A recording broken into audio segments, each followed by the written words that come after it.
हमारा मन इस दुनिया का सबसे पावरफुल हथियार है। हमारे जीवन के प्रत्येक घटना के साथ सिर्फ और सिर्फ हमारा मन जुड़ा होता है। इस दुनिया में जितने भी ज्ञानी हुए, जितने भी सक्सेसफुल लोग बने, सिर्फ और सिर्फ अपने मन की शक्ति के कारण ही बने।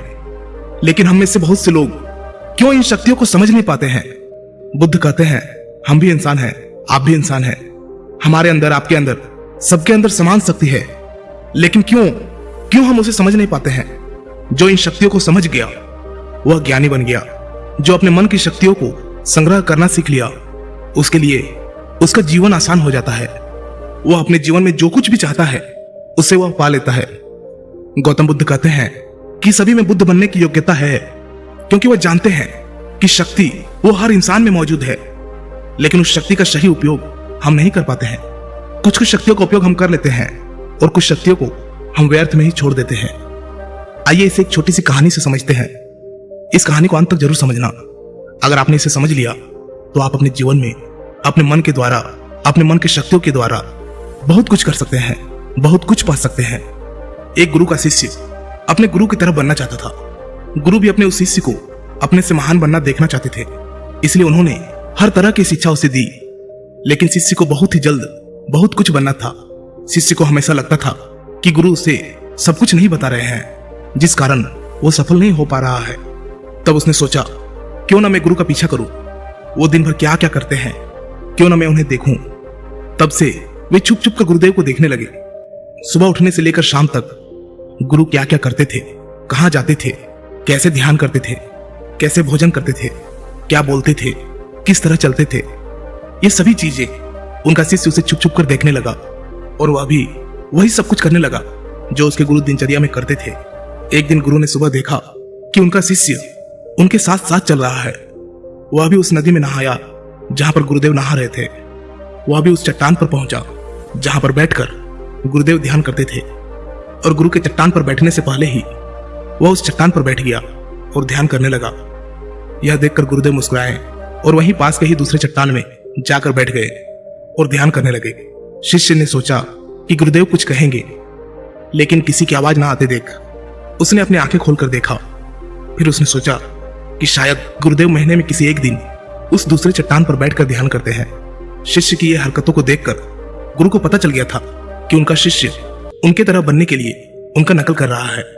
तब एक दिन गुरु एक पेड़ के डाल पर बैठकर सो गए। शिष्य ने सोचा शायद रात में पेड़ के डाल पर सोने से कुछ प्रभाव पड़ता होगा, इसीलिए गुरुदेव वहां पर सोए हैं। और वह भी उसी पेड़ की दूसरी डाल पर जाकर सो गया। रात को कुछ गिरने की आवाज आई। आवाज सुनकर गुरुदेव की आंखें खुली तो उन्होंने देखा कि नीचे जमीन पर उनका शिष्य गिरा हुआ है और वह चिल्ला रहा है। उन्होंने शिष्य को उठाया और कहा कि जब भी तुम बिना सोचे समझे किसी दूसरे के राह पर चलते हो या उसकी नकल करने की कोशिश करते हो, तब तुम ऐसे ही गिरोगे जैसे आज गिरे हो। शिष्य ने कहा गुरुदेव, मैं तो सिर्फ आपकी तरह बनने की कोशिश कर रहा था। गुरु ने कहा कि तुम अगर बंदर की तरह नकल करने लगोगे तो हो सकता है कि बहुत प्रयासों के बाद हर काम करने लगो जो बंदर करते हैं। पर क्या इंसान होने के बावजूद बंदर होना उचित होगा? शिष्य ने कहा नहीं गुरुदेव, इंसान बनना ही ज्यादा उचित है। लेकिन गुरुदेव, मैं अपने मकसद में कैसे सफल बन सकता हूं? मैं कैसे अपने आप को जान सकता हूं, पहचान सकता हूं? मैं तो बस यह देख रहा था कि आप क्या करते हैं, शायद उससे मुझे कोई रास्ता मिल जाए। गुरु ने कहा जिस प्रकार शरीर को चलाने के लिए भोजन की आवश्यकता होती है, भोजन अगर शुद्ध है तो शरीर में शक्ति भी शुद्ध होती है। हमारा शरीर स्वस्थ रहता है, शक्तिशाली रहता है, बलवान रहता है। उस शरीर से जो भी कार्य करना चाहो तुम करवा सकते हो। लेकिन तुम खराब, सड़ा गला रखा हुआ बासी खाना खाओगे तो क्या होगा? शिष्य ने कहा शरीर की शक्ति खत्म हो जाएगी, हमारा शरीर बीमार पड़ जाएगा। फिर गुरु ने कहा इसी तरह हमारे पास मन की शक्ति होती है और इसमें इतनी शक्ति होती है कि कुछ भी पाया जा सकता है, कुछ भी बना जा सकता है, अपने आप को जाना जा सकता है, पहचाना जा सकता है, बुद्धत्व को प्राप्त किया जा सकता है।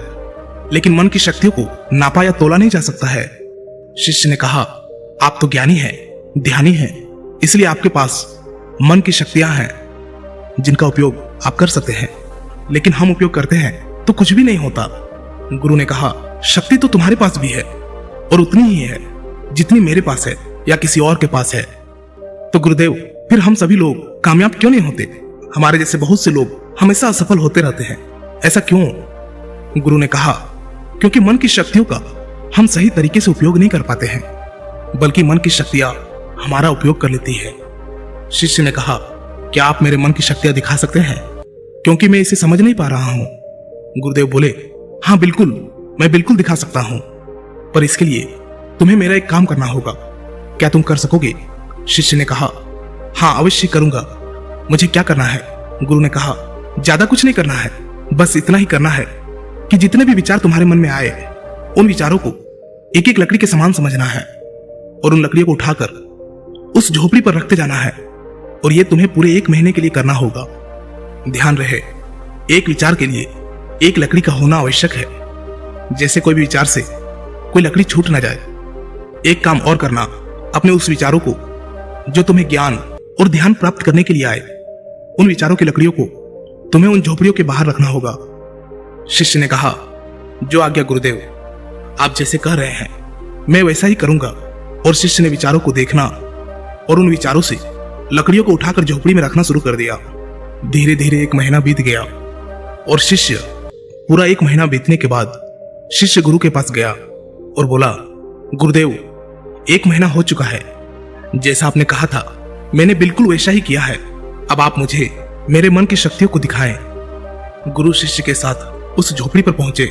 गुरु ने देखा कि पूरी झोपड़ी छोटी छोटी लकड़ियों से भर गई है, यहाँ तक कि कुछ लकड़ियां बाहर भी गिरी हुई है।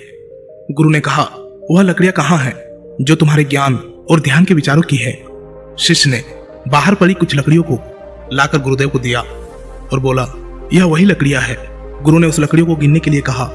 जब शिष्य ने ज्ञान और ध्यान की लकड़ियों को गिना तो वो 26 लकड़ियां पाया। गुरु ने कहा, बस तुम्हें एक काम और करना है। यह काम बहुत छोटा सा है, क्या तुम कर सकोगे? शिष्य ने कहा, जी गुरुदेव, आप जो कहेंगे मैं जरूर करूंगा, बताइए मुझे क्या करना है। गुरु बोले, ये जो लकड़ियां तुमने इकट्ठे किए हैं, इसे एक साथ बांधकर उस नदी में फेंक कर आओ। गुरु की ये बात सुनकर शिष्य घबरा गया और बोला, गुरुदेव, ये कैसे हो सकता है? इतने लकड़ियों का भार मैं कैसे उठा पाऊंगा? गुरु बोले, क्यों नहीं उठा पाओगे? जब इतने विचारों का भार तुम दिमाग में रखकर घूमते हो तो इन लकड़ियों को क्यों नहीं उठा सकते? शिष्य ने कहा, लेकिन गुरुदेव, विचारों में तो वजन नहीं होता। गुरु बोले, विचारों में भी वजन होता है। देखो, तुम्हारे बेकार के विचारों के नीचे तुम्हारे मकसद के विचार, ध्यान और ज्ञान के विचार कितने हैं? तुमने अपने मन की सारी शक्तियां इन बेकार के विचारों में लगा दी है जो झोपड़ी में भरी पड़ी है, और केवल 26 लकड़ियों के साथ ही तुम ध्यान और ज्ञान को पाना चाहते हो। शिष्य ने कहा, आप ठीक कह रहे हैं गुरुदेव, पर मैं अब क्या करूं? गुरु ने कहा, तुम अभी अपने ज्ञान और ध्यान की ओर बढ़ना चाहते हो और यही तुम्हारा लक्ष्य है, तो इन बेकार के विचारों को नदी में बहा दो। शिष्य ने कहा, लेकिन गुरुदेव, इतनी सारी लकड़ियों को मैं सर पर नहीं उठा पाऊंगा। गुरु ने मुस्कुराते हुए कहा, तो एक एक करके इसे फेंक दो।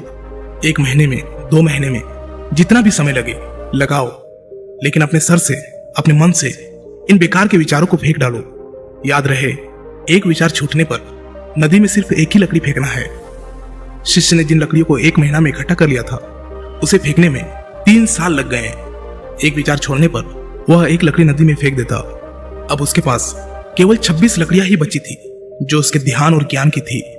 उसके पूरे मन की शक्ति ध्यान और ज्ञान पर लगी हुई थी। कोई भी बेकार के विचार उसके मन में नहीं था। एक दिन ध्यान करते हुए वह उठा और गुरुदेव के पास गया और कहा, गुरुदेव, ऐसा लगता है कि मैं कहीं अटक गया हूं और मैं आगे नहीं जा पा रहा हूं। गुरु ने कहा, उन 26 लकड़ियों को छोड़ने का समय हो गया है, छोड़ दो उन्हें। शिष्य ने उन 26 लकड़ियों को छोड़ने में 1 साल लगा दिया और जब उसने आखिरी लकड़ी को नदी में डाला तब वो वही नदी के किनारे बैठ गया और बैठा ही रहा। गुरु ने अपने शिष्य को नदी के किनारे ढूंढते हुए वहां पहुंचे। गुरु शिष्य को देखकर वह जान गए कि वह संपूर्ण शक्ति में खेल रहा है। शिष्य ने गुरु की ओर देखा और दोनों ही एक दूसरे की ओर देखते हुए बिना कुछ कहे वापस चले गए। हमें भी अपने जीवन में मन की शक्तियों का उपयोग करना सीखना चाहिए। अगर हमने ऐसा कर लिया तो हम जीवन में वो सभी असंभव काम, जो कुछ भी हम पाना चाहते हैं, हम उसे पा सकते हैं। हमारी शक्ति हजारों लाखों विचारों के रूप में हमारे मन में बिखरी पड़ी है, इसमें कुछ अच्छे विचार भी है, कुछ बुरे विचार भी है। बस हमें अपने अच्छे विचारों को पकड़ना है। अगर हम अच्छे विचारों को नहीं पकड़ेंगे तो बुरे विचार तुरंत ही हमारे पर असर डालने लगेगा और हम नकारात्मकता की ओर, नेगेटिव एनवायरनमेंट की ओर बढ़ते चले जाएंगे। इसलिए भगवान बुद्ध बोलते हैं कि जब भी आपके मन में अच्छे विचार आए उसे तुरंत पकड़े, उन विचारों पर तुरंत काम करना प्रारंभ कर दे। मन की शक्तियों का उपयोग करना बहुत ही सरल है। बस आपको उतना ही करना है जो आपको सबसे ज्यादा सटीक लगे।